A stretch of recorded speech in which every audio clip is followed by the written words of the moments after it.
Letter from Birmingham Jail by Dr. Martin Luther King Jr., April 16, 1963. While confined here in the Birmingham City Jail, I came across your recent statement calling my present activities unwise and untimely. Seldom do I pause to answer criticism of my work and ideas. If I sought to answer all the criticisms that cross my desk, my secretaries would have little time for anything other than such correspondence in the course of the day, and I would have no time for constructive work. But since I feel that you are men of genuine goodwill and that your criticisms are sincerely set forth, I want to try to answer your statement in what I hope will be patient and reasonable terms. I think I should indicate why I am here in Birmingham, since you have been influenced by the view which argues against outsiders coming in. I have the honor of serving as president of the Southern Christian Leadership Conference, an organization operating in every southern state with headquarters in Atlanta, Georgia. We have some 85 affiliated organizations across the South, and one of them is the Alabama Christian Movement for Human Rights. Frequently, we share staff, educational and financial resources with our affiliates. Several months ago, the affiliate here in Birmingham asked us to be on call to engage in a nonviolent direct action program if such were deemed necessary. We readily consented, and when the hour came, we live up to our promise. So I, along with several members of my staff, am here because I was invited here. I'm here because I have organizational ties here. But more basically, I am in Birmingham because injustice is here. Just as the prophets of the 8th century BC left their villages and carried their "Thus saith the Lord" far beyond the boundaries of their hometowns, and just as the Apostle Paul left his village of Tarsus and carried the gospel of Jesus Christ to the far corners of the Greco-Roman world, so am I compelled to carry the gospel of freedom beyond my own hometown. Like Paul, I must constantly respond to the Macedonian call for aid. Moreover, I am cognizant of the interrelatedness of all communities and states. I cannot sit idly by in Atlanta and not be concerned about what happens in Birmingham. Injustice anywhere is a threat to justice everywhere. We are caught in an inescapable network of mutuality, tied in a single garment of destiny. Whatever affects one directly affects all indirectly. Never again can we afford to live with the narrow, provincial, outside agitator idea. Anyone who lives inside the United States can never be considered an outside anywhere within its bounds. You deplore the demonstrations taking place in Birmingham, but your statement, I am sorry to say, fails to express a similar concern for the conditions that brought about the demonstrations. I'm sure that none of you want to rest content with the superficial kind of social analysis that deals merely with effects and does not grapple with underlying causes. It is unfortunate that demonstrations are taking place in Birmingham, but it is even more unfortunate that the city's white power structure left the Negro community with no alternative. In any nonviolent campaign, there are 4 basic steps: collection of the facts to determine whether injustices exist, negotiation, self-purification, and direct action. We have gone through all these steps in Birmingham. There can be no gainsaying the fact that racial injustice engulfs this community. Birmingham is probably the most thoroughly segregated city in the United States. Its ugly record of brutality is widely known. Negroes have experienced grossly unjust treatment in the courts. There have been more unsolved bombings of Negro homes and churches in Birmingham than in any other city in the nation. These are the hard, brutal facts of the case. On the basis of these conditions, Negro leaders sought to negotiate with the city fathers, but the latter consistently refused to engage in good faith negotiation. Then last September came the opportunity to talk with leaders of Birmingham's economic community. In the course of the negotiations, certain promises were made by the merchants. For example, to remove the store's humiliating racial signs. On the basis of these promises, the Reverend Fred Shuttlesworth and the leaders of the Alabama Christian Movement for Human Rights agreed to a moratorium on all demonstrations. As the weeks and months went by, we realized that we were the victims of a broken promise. A few signs, briefly removed, returned. The others remained. As in so many past experiences, our hopes had been blasted, and the shadow of deep disappointment settled upon us. We had no alternative except to prepare for direct action, whereby we would present our very bodies as a means of laying our case before the conscience of the local and the national community. Mindful of the difficulties involved, we decided to undertake a process of self-purification. We began a series of workshops on nonviolence, and we repeatedly asked ourselves, are you able to accept blows without retaliating? Are you able to endure the ordeal of jail? We decided to schedule our direct action program for the Easter season, realizing that except for Christmas, this is the main shopping period of the year. Knowing that a strong economic withdrawal program would be the product of direct action, we felt that this would be the best time to bring pressure to bear on the merchants for the needed change. Then it occurred to us that Birmingham's mayoral election was coming up in March, and we speedily decided to postpone action until after Election Day. When we discovered that the Commissioner of Public Safety, Eugene Bull Connor, had piled up enough votes to be in the runoff, we decided again to postpone action until the day after the runoff so that the demonstrations could not be used to cloud the issues. Like many others, we waited to see Mr. Connor defeated, and to this day we endured postponement after postponement. Having aided in this community need, we felt that our direct action program could be delayed no longer. You may well ask, why direct action? Why sit-ins, marches, and so forth? Isn't negotiation a better path? You are quite right in calling for negotiation. Indeed, this is the very purpose of direct action. Nonviolent direct action seeks to create such a crisis and foster such a tension that a community which has constantly refused to negotiate is forced to confront the issue. It seeks to dramatize the issue that it can no longer be ignored. My citing the creation of tension as part of the work of the nonviolent resistor may sound rather shocking, but I must confess that I'm not afraid of the word tension. I have earnestly opposed violent tension, but there is a type of constructive nonviolent tension which is necessary for growth. Just as Socrates felt that it was necessary to create a tension in the mind so that individuals could rise from the bondage of myths and half-truths to the unfettered realm of creative analysis and objective appraisal, so must we see the need for nonviolent gadflies to create the kind of tension in society that will help men rise from the dark depths of prejudice and racism to the majestic heights of understanding and brotherhood. The purpose of our direct action program is to create a situation so crisis-packed that it will inevitably open the door to negotiation. I therefore concur with you in your call for negotiation. Too long has our beloved Southland been bogged down in a tragic effort to live in monologue rather than die. One of the basic points in your statement is that the action that I and my associates have taken in Birmingham is untimely. Some have asked, why didn't you give the new city administration time to act? The only answer that I can give to this query is that the new Birmingham administration must be prodded about as much as the outgoing one before it will act. We are sadly mistaken if we feel that the election of Albert Boutwell as mayor will bring the millennium to Birmingham. While Mr. Boutwell is a much more gentle person than Mr. Connor, they are both segregationists dedicated to maintenance of the status quo. I have hope that Mr. Boutwell will be reasonable enough to see the futility of massive resistance to desegregation, but he will not see this without pressure from the devotees of civil rights. My friends, I must say to you that we have not made a single gain in civil rights without determined legal and nonviolent pressure. Lamentably, it is an historical fact that privileged groups seldom give up their privileges voluntarily. Individuals may see the moral light and voluntarily give up their unjust posture, but, as Reinhold Niebuhr has reminded us, groups tend to be more immoral than individuals. We know through painful experience that freedom is never voluntarily given by the oppressor. It must be demanded by the oppressed. Frankly, I have yet to engage in a direct action campaign that was well timed in the view of those who have not suffered unduly from the disease of segregation. For years now, I have heard the word wait.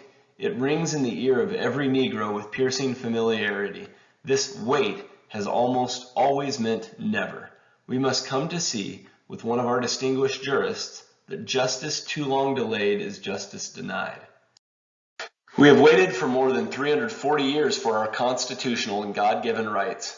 The nations of Asia and Africa are moving with jet-like speed toward gaining political independence, but we still creep at horse and buggy pace toward gaining a cup of coffee at a lunch counter. Perhaps it is easy for those who have never felt the stinging darts of segregation to say wait, but when you have seen vicious mobs lynch your mothers and fathers at will and drown your sisters and brothers at whim, when you have seen hate-filled policemen curse, kick, and even kill your black mothers and sisters, when you see the vast majority of your 20 million Negro brothers smothering in an outright cage of poverty in the midst of an affluent society, when you suddenly find your tongue twisted and your speech stammering as you seek to explain to your 6-year-old daughter why she can't go to the public amusement park that has just been advertised on television, and see tears welling up in her eyes when she is told that Funtown is closed to colored children, and see ominous clouds of inferiority beginning to form in her little mental sky, and see her beginning to distort her personality by developing an unconscious bitterness toward white people, when you have to concoct an answer for a 5-year-old son who is asking, "Daddy, why do white people treat colored people so mean?" When you take a cross-country drive and find it necessary to sleep night after night in the uncomfortable corners of your automobile because no motel will accept you, when you are humiliated day in and day out by nagging signs reading white and colored, when your middle name becomes boy, however old you are, and your last name becomes John, and your wife and mother are never given the respected title Mrs., when you are harried by day and haunted by night by the fact that you are a Negro living constantly at tiptoe stance, never quite knowing what to expect next, and are plagued with inner fears and outer resentments, when you are forever fighting a degenerating sense of nobodiness, then you will understand why we find it difficult to wait. There comes a time when the cup of endurance runs over, and men are no longer willing to be plunged into the abyss of despair. I hope, sirs, you can understand our legitimate and unavoidable patience. You express a great deal of anxiety over willingness to break laws. This is certainly a legitimate concern. Since we so diligently urge people to obey the Supreme Court's decision of 1954 outlawing segregation in the public schools, at first glance it may seem rather paradoxical for us consciously to break laws. One may well ask, how can you advocate breaking some laws and obeying others? The answer lies in the fact that there are two types of laws, just and unjust. I would be the first to advocate obeying just laws. One has not only a legal but a moral responsibility to obey just laws. Conversely, one has a moral responsibility to disobey unjust laws. I would agree with St. Augustine that an unjust law is no law at all. Now, what is the difference between the two? How does one determine whether a law is just or unjust? A just law is a man-made code that squares with the moral law or the law of God. An unjust law is a code that is out of harmony with the moral law. To put it in the terms of St. Thomas Aquinas, an unjust law is a human law that is not rooted in eternal law and natural law. Any law that uplifts human personality is just. Any law that degrades human personality is unjust. All segregation statutes are unjust because segregation distorts the soul and damages a personality. It gives the segregator a false sense of superiority and the segregated a false sense of inferiority. Segregation, to use the terminology of the Jewish philosopher Martin Buber, substitutes an I-it relationship for an I-thou relationship and ends up relegating persons to the status of things. Hence, segregation is not only politically, economically, and sociologically unsound, it is morally wrong and sinful. Paul Tillich has said that sin is separation. Is not segregation an existential expression of man's tragic separation, his awful estrangement, his terrible sinfulness? Thus it is that I can urge men to obey the 1954 decision of the Supreme Court, for it is morally right, and I can urge them to disobey segregation ordinances, for they are morally wrong. Let us consider a more concrete example of just and unjust laws. An unjust law is a code that a numerical or power majority group compels a minority group to obey but does not make binding on itself. This is difference made legal. By the same token, a just law is a code that a majority compels a minority to follow and that it is willing to follow itself. This is sameness made legal. Let me give another explanation. A law is unjust if it is inflicted on a minority that, as a result of being denied the right to vote, had no part in enacting or devising the law. Who can say that the legislature of Alabama, which set up that state's segregation laws, was democratically elected? Throughout Alabama, all sorts of devious methods are used to prevent Negroes from becoming registered voters, and there are some counties in which, even though Negroes constitute a majority of the population, not a single Negro is registered. Can any law enacted under such circumstances be considered democratically structured? Sometimes a law is just on its face and unjust in its application. For instance, I've been arrested on the charge of parading without a permit. Now, there's nothing wrong in having an ordinance which requires a permit for a parade, but such an ordinance becomes unjust when it is used to maintain segregation and to deny citizens the First Amendment privilege of peaceful assembly and protest. I hope you are able to see the distinction I am trying to point out. In no sense do I advocate evading or defying the law, as would the rabid segregationalist. That would lead to anarchy. One who breaks an unjust law must do so openly, lovingly, and with a willingness to accept the penalty. I submit that an individual who breaks a law that conscience tells him is unjust, and who willingly accepts the penalty of imprisonment in order to arouse the conscience of the community over its injustice, is in reality expressing the highest respect for law. Of course, there's nothing new about this kind of civil disobedience. It was evident sublimely in the refusal of Shadrach, Meshach, and Abednego to obey the laws of Nebuchadnezzar on the ground that a higher moral law was at stake. It was practiced superbly by the early Christians who were willing to face hungry lions and the excruciating pain of chopping blocks rather than submit to certain unjust laws of the Roman Empire. To decree academic freedom is a reality today because Socrates practiced civil disobedience. In our own nation, the Boston Tea Party represented a massive act of civil disobedience. We should never forget that everything Adolf Hitler did in Germany was legal, and everything the Hungarian freedom fighters did in Hungary was illegal. It was illegal to aid and comfort a Jew in Hitler's Germany. Even so, I am sure that, had I lived in Germany at the time, I would have aided and comforted my Jewish brothers. If today I lived in a communist country where certain principles dear to the Christian faith are suppressed, I would openly advocate disobeying that country's anti-religious laws. I must make two honest confessions to you, my Christian and Jewish brothers. First, I must confess that over the past few years I have been gravely disappointed with the white moderate.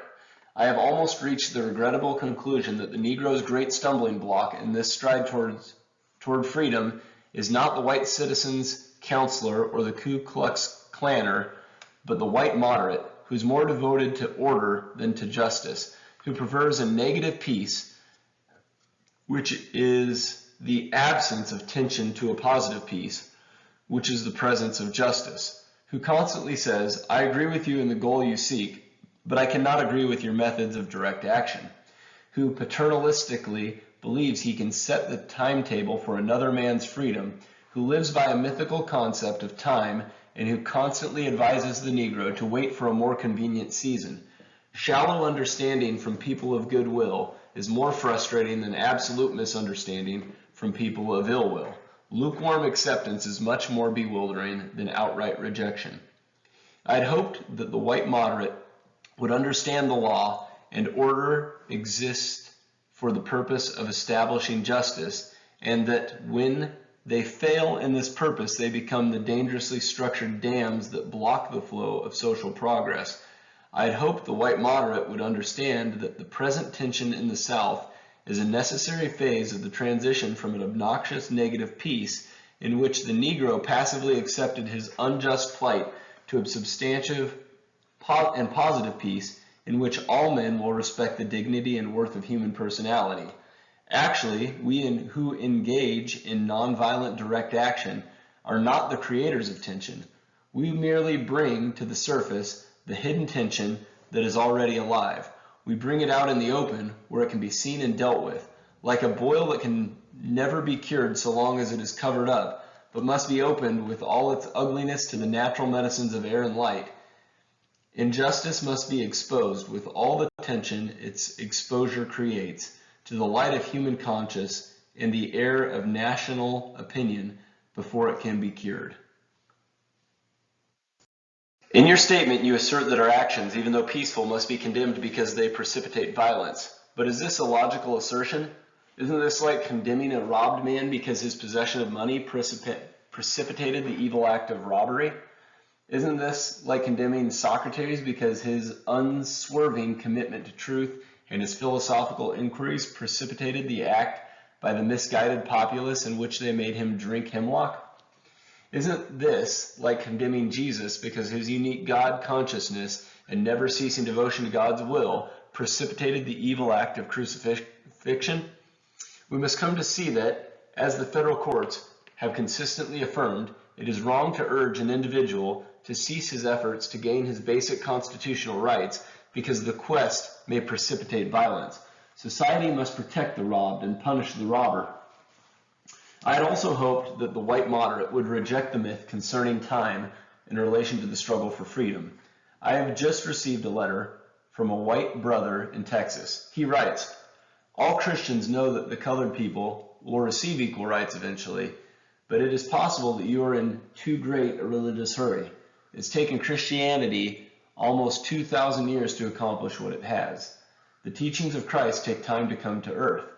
Such an attitude stems from a tragic misconception of time, from the strangely irrational notion that there is something in the very flow of time that will inevitably cure all ills.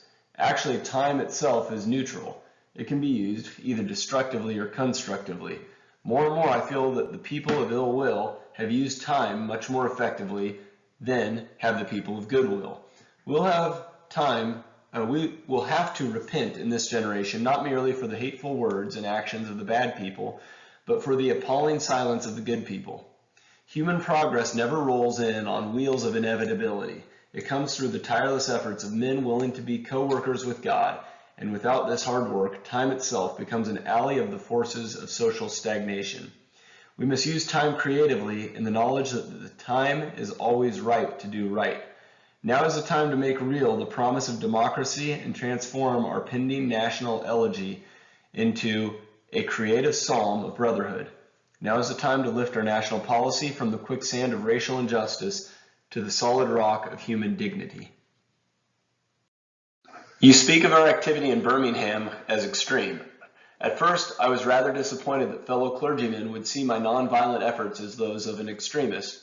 I began thinking about the fact that I stand in the middle of two opposing forces in the Negro community.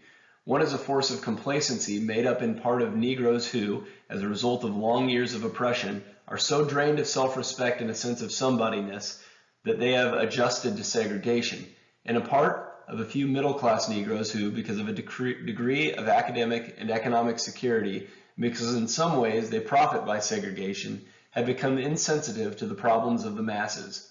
The other force is one of bitterness and hatred, and it comes perilously close to advocating violence.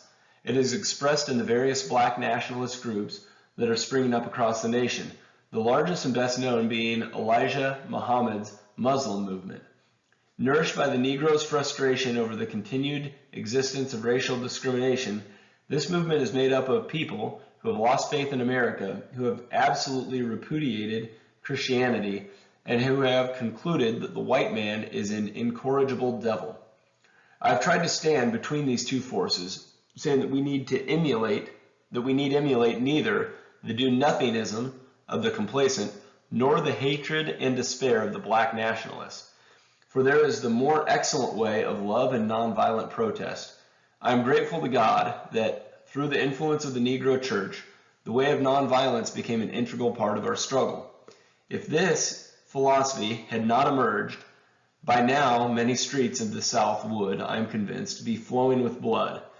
And I am further convinced that if our white brothers dismiss as rabble-rousers and outside agitators those of us who employ nonviolent direct action, and if they refuse to support our nonviolent efforts, millions of Negroes will, out of frustration and despair, seek solace and security in black nationalist ideologies, a development that would inevitably lead to a frightening racial nightmare.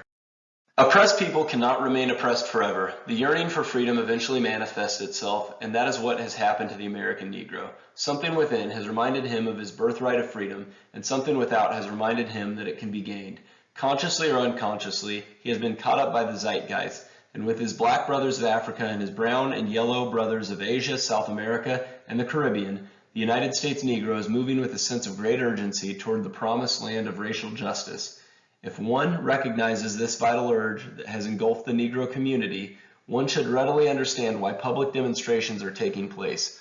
The Negro has many pent-up resentments and latent frustrations, and he must release them. So let him march, let him make prayer pilgrimages to the city hall, let him go on freedom rides, and try to understand why he must do so. If his repressed emotions are not released in nonviolent ways, they will seek expression through violence. This is not a threat but a fact of history. So I have not said to my people, get rid of your discontent. Rather, I have tried to say that this normal and healthy discontent can be channeled into the creative outlet of nonviolent direct action. And now this approach is being termed extremist. But though I was initially disappointed at being categorized as an extremist, as I have continued to think about the matter, I gradually gained a measure of satisfaction from the label. Was not Jesus an extremist for love? Love your enemies, bless them that curse you, do good to them that hate you, and pray for them which despitefully use you and persecute you. Was not Amos an extremist for justice? Let justice roll down like waters and righteousness like an ever-flowing stream. Was not Paul an extremist for the Christian gospel? I bear in my body by the marks of the Lord Jesus. Was not Martin Luther an extremist? Here I stand. I cannot do otherwise, so help me God. And John Bunyan, I will stay in jail to the end of my days before I make a butchery of my conscience. And Abraham Lincoln, this nation cannot survive half slave and half free. And Thomas Jefferson, we hold these truths to be self-evident that all men are created equal. So the question is not whether we will be extremists, but what kind of extremists we will be. Will we be extremists for hate or for love? Will we be extremists for the preservation of injustice or for the extension of justice? In that dramatic scene on Calvary's Hill, 3 men were crucified. We must never forget that all 3 were crucified for the same crime, the crime of extremism. 2 were extremists for immorality and thus fell below their environment. The other, Jesus Christ, was an extremist for love, truth, and goodness, and thereby rose above his environment. Perhaps the South, the nation, and the world are in dire need of creative extremists. I had hoped that the white moderate would see this need. Perhaps I was too optimistic. Perhaps I expected too much. I suppose I should have realized that few members of the oppressor race can understand the deep groans and passionate yearnings of the oppressed race, and still fewer have the vision to see that injustice must be rooted out by strong, persistent, and determined action. I'm thankful, however, that some of our white brothers in the South have grasped the meaning of this social revolution and committed themselves to it. There's still all too few in quantity, but they are big in quality. Some, such as Ralph McGill, Lillian Smith, Harry Golden, James McBride, Dabbs, Ann Braden, and Sarah Patton Boyle, have written about our struggle in eloquent and prophetic terms. Others have marched with us down nameless streets of the South. They have languished in filthy, roach-infested jails, suffering the abuse and brutality of policemen who view them as dirty inn lovers. Unlike so many of their moderate brothers and sisters, they have recognized the urgency of the movement and sensed the need for powerful action antidotes to combat the disease of segregation. Let me take note of my other major disappointment. I've been so greatly disappointed with the white church and its leadership. Of course, there are some notable exceptions. I'm not unmindful of the fact that each of you has taken some significant stands on this issue. I commend you, Reverend Stallings, for your Christian stand on this past Sunday in welcoming Negroes to your worship service on a non-segregated basis. I commend the Catholic leaders of this state for integrating Spring Hill College several years ago. But despite these notable exceptions, I must honestly reiterate that I have been disappointed with the church. I did not say this as one of those negative critics who can always find something wrong with the church. I say this as a minister of the gospel who loves the church, who is nurtured in its bosom, who has been sustained by its spiritual blessing, and who will remain true to it as long as the cord of life shall lengthen. When I was suddenly catapulted into the leadership of the bus protest in Montgomery, Alabama a few years ago, I felt we would be supported by the white church. I felt that the white ministers, priests, and rabbis of the South would be among our strongest allies. Instead, some have been outright opponents, refusing to understand the freedom movement and misrepresenting its leaders. All too many others have been more cautious than courageous and have remained silent behind the anesthetizing security of stained glass windows. In spite of my shattered dreams, I came to Birmingham with the hope that the white religious leadership of this community would see the injustice of our cause and, with deep moral concern, would serve as the channel through which our just grievances could reach the power structure. I had hoped that each of you would understand, but again I've been disappointed. I've heard numerous Southern religious leaders admonish their worshipers to comply with a desegregation decision because it is the law, but I've longed to hear white ministers declare, "Follow this decree because integration is morally right and because the Negro is your brother." In the midst of blatant injustices inflicted upon the Negro, I have watched white churchmen stand on the sideline and mouth pious irrelevancies and sanctimonious trivialities. In the midst of a mighty struggle to rid our nation of racial and economic injustice, I have heard many ministers say, "Those are social issues with which the gospel has no real concern." And I have watched many churches commit themselves to a completely otherworldly religion which makes a strange, unbiblical distinction between body and soul, between the sacred and the secular. I have traveled the length and breadth of Alabama, Mississippi, and all the other southern states. On sweltering summer days and crisp autumn mornings, I have looked at the South's beautiful churches with their lofty spires pointing heavenward. I have beheld the impressive outlines of her massive religious education buildings. Over and over, I have found myself asking, what kind of people worship here? Who is their God? Where were their voices when the lips of Governor Barnett dripped with words of interposition and nullification? Where were they when Governor Wallace gave a clarion call for defiance and hatred? Where were their voices of support when bruised and weary Negro men and women decided to rise from the dark dungeons of complacency to the bright hills of creative protest? Yes, these questions are still in my mind. In deep disappointment, I have wept over the laxity of the church, but be assured that my tears have been tears of love. There can be no deep disappointment where there is not deep love. Yes, I love the church. How could I do otherwise? I am in the rather unique position of being the son, the grandson, and the great-grandson of preachers. Yes, I see the church as the body of Christ, but oh, how we have blemished and scarred that body through social neglect and through fear of being nonconformists. There was a time when the church was very powerful, and the time when the early Christians rejoiced at being deemed worthy to suffer for what they believed. In those days, the church was not merely a thermometer that recorded the ideas and principles of popular opinion. It was a thermostat that transformed the mores of society. Whenever the early Christians entered a town, the people in power became disturbed and immediately sought to convict the Christians for being disturbers of the peace and outside agitators. But the Christians pressed on, and the conviction that they were a colony of heaven called to obey God rather than man. Small in number, they were big in commitment. They were too God-intoxicated to be astronomically intimidated. By their effort and example, they brought an end to such ancient evils as infanticide and gladiatorial contests. Things are different now. So often, the contemporary church is a weak, ineffectual voice with an uncertain sound. So often, it is an arch-defender of the status quo. Far from being disturbed by the presence of the church, the power structure of the average community is counseled by the church's silent, and often even vocal, sanction of things as they are. But the judgment of God is upon the church as never before. If today's church does not recapture the sacrificial spirit of the early church, it will lose its authenticity, forfeit the loyalty of millions, and be dismissed as an irrelevant social club with no meaning for the 20th century. Every day I meet young people whose disappointment with the church has turned into outright disgust. Perhaps I have once again been too optimistic. Is organized religion too inextricably bound to the status quo to save our nation and the world? Perhaps I must turn my faith to the inner spiritual church, the church within the church, as the true ecclesia and the hope of the world. But again, I am thankful to God that some noble souls from the ranks of organized religion have broken loose from the paralyzing chains of conformity and joined us as active partners in the struggle for freedom. They have left their secure congregations and walked the streets of Albany, Georgia with us. They have gone down the highways of the South on torturous rides for freedom.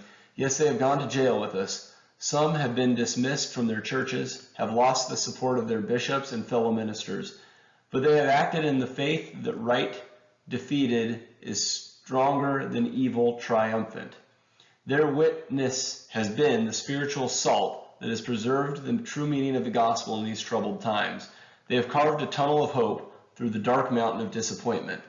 I hope the church as a whole will meet the challenge of this decisive hour. But even if the church does not come to the aid of justice, I have no despair about the future. I have no fear about the outcome of our struggle in Birmingham, even if our motives are at present misunderstood. We will reach the goal of freedom in Birmingham and all over the nation, because the goal of America is freedom. Abused and scorned though we may be, our destiny is tied up with America's destiny. Before the Pilgrims landed at Plymouth, we were here. Before the pen of Jefferson etched the majestic words of the Declaration of Independence across the pages of history, we were here. For more than 2 centuries, our forebears labored in this country without wages. They made cotton king. They built the homes of their masters while suffering gross injustice and shameful humiliation, and yet out of a bottomless vitality, they continued to thrive and develop. If the inexpressible cruelties of slavery could not stop us, the opposition we now face will surely fail. We will win our freedom because the sacred heritage of our nation and the eternal will of God are embodied in our echoing demands. Before closing, I feel impelled to mention one other point in your statement that has troubled me profoundly. You warmly commended the Birmingham police force for keeping order and preventing violence. I doubt that you would have so warmly commended the police force if you had seen its dogs sinking their teeth into unarmed, nonviolent Negroes. I doubt that you would so quickly commend the policemen if you were to observe their ugly and inhumane treatment of Negroes here in the city jail. If you were to watch them push and curse old Negro women and young Negro girls, if you were to see them slap and kick old Negro men and young boys, if you were to observe them, as they did on 2 occasions, refuse to give us food because we wanted to sing our grace together, I cannot join you in your praise of the Birmingham Police Department. It is true that the police have exercised a degree of discipline in handling the demonstrators. In this sense, they have conducted themselves rather non-violently in public. But for what purpose? To preserve the evil system of segregation? Over the past few years, I have consistently preached that nonviolence demands that the means we use must be as pure as the ends we seek. I've tried to make clear that it is wrong to use immoral means to attain moral ends. But now I must affirm that it is just as wrong, or perhaps even more so, to use moral means to preserve immoral ends. Perhaps Mr. Connor and his policemen have been rather nonviolent in public, as was Chief Pritchett in Albany, Georgia, but they have used the moral means of nonviolence to maintain the immoral end of racial injustice. As T.S. Eliot has said, the last temptation is the greatest treason, to do the right deed for the wrong reason.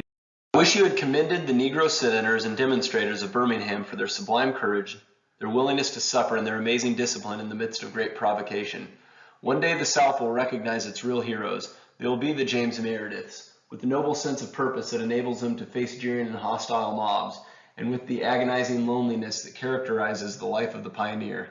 They will be old, oppressed, battered Negro women, symbolized in a 72-year-old woman in Montgomery, Alabama, who rose up with a sense of dignity and with her people decided not to ride segregated buses, and who responded with ungrammatical profundity to one who inquired about her weariness. My feet is tired, but my soul is at rest.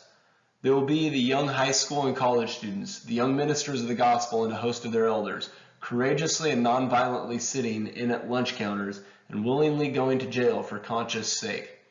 One day the South will know that when these disinherited children of God sat down at lunch counters, they were in reality standing up for what is best in the American dream and for what the most sacred values in our Judeo-Christian heritage, thereby bringing our nation back to those great wells of democracy which were dug deep by the Founding Fathers in their formulation of the Constitution and the Declaration of Independence. Never before have I written so long a letter. I'm afraid it is too much too long to take your precious time. I can assure you that it would have been much shorter if I had been writing from a comfortable desk. But what else can one do when he is alone in a narrow jail cell other than write long letters, think long thoughts, and pray long prayers? If I have said anything in this letter that overstates the truth and indicates an unreasonable impatience, I beg you to forgive me. If I have said anything that understates the truth and indicates my having a patience that allows me to settle for anything less than brotherhood, I beg God to forgive me. I hope this letter finds you strong in faith. I also hope that circumstances will soon make it possible for me to meet each of you, not as an integrationist or a civil rights leader, but as a fellow clergyman and a Christian brother. Let us all hope that the dark clouds of racial prejudice will soon pass away and the deep fog of misunderstanding will be lifted from our fear-drenched communities, and in some not too distant tomorrow, the radiant stars of love and brotherhood will shine over our great nation with all their scintillating beauty. Yours for the cause of peace and brotherhood, Martin Luther King, Jr.